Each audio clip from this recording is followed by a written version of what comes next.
দর্শক, আবারও আমরা বন্যা পরিস্থিতির খবর জানবো। বান্দরবান থেকে যুক্ত হয়েছেন সহকর্মী ইয়াসিনুল হাকিম। ইয়াসিন, বান্দরবানের জনদুর্ভোগের খবর জানাবেন আমাদেরকে। শাকিল, টানা বর্ষণের পর গতকাল দুপুর ২টা থেকে প্রায় আজকে সকাল পর্যন্ত বৃষ্টিপাত না হওয়ার কারণে নির্মাঞ্চলগুলো থেকে নতুন করে যেগুলো প্লাবিত হয়েছিল সেগুলো থেকে কিছুটা পানি নামতে শুরু করেছিল।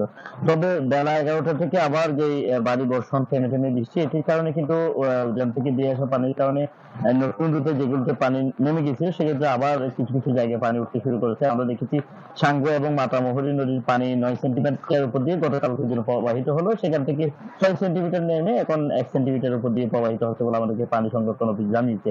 তবে আমরা যেটি লক্ষ্য করছি, যে সমস্ত মানুষ আসলে সকাল থেকে বিভিন্ন বাড়িঘর আসলে পরিষ্কার পরিচ্ছন্ন করে উঠতে শুরু করছে, তারা আবারও কিন্তু আসলে ফের বন্যার আতঙ্কে রয়েছে। আমরা দেখেছি সাঙ্গু নদী থেকে পানির যে ফ্লো গুলো সেটা অনেকটা কমতে শুরু করেছিল।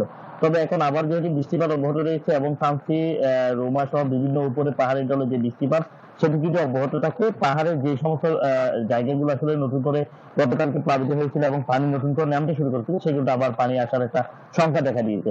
পাশাপাশি আবহাওয়া অফিস আমাদেরকে যেটা জানিয়েছে, এই বৃষ্টির কারণে পাহাড়ের মাটি অনেকটা নরম হয়ে গেছে এখন, যার কারণে পাহাড় ধসের একটা সংখ্যা রয়েছে। যেহেতু গত পরশু দিনও পাহাড় ধসে ৫ জনের মৃত্যু ঘটেছে, সে কারণে জেলা প্রশাসন, সেনাবাহিনী, বিজিবির পক্ষ থেকে বিভিন্ন জায়গাগুলোতে আসলে নজরদারি এবং মানুষকে সচেতন করে সেই জায়গাগুলোতে সরিয়ে আনা হচ্ছে।